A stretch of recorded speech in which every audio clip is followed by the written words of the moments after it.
You've made it to the end of lesson 2. This is lesson 2, exercise 4 in the interactive exercises, or 1.14, learn to work with sparklines, which are actually super cool little things. So here we go. Use sparklines as a quick method for showing a trend or pattern for the data when you don't need a chart.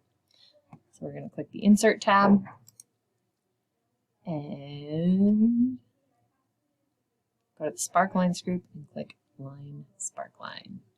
Sparklines group, we're going to line 1. Ensure that ensure the data range is B5 to G11.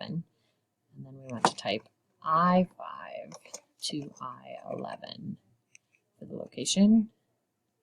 So we're taking the data from B through G and putting it in column I. Press Enter and go ahead and click OK. Click high point and low point. So where's my high point? It's going to show in red.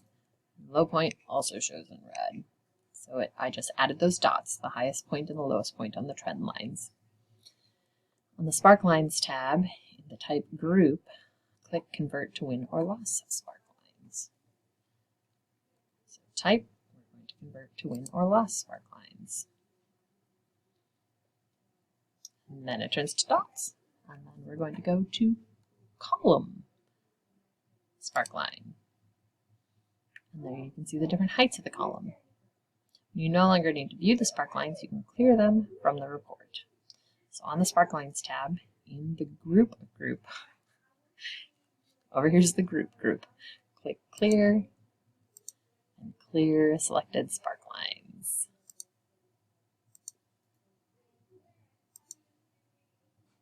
And then you can go ahead and click Undo. And that is a quick introduction to sparklines, and you should be done with lesson 2.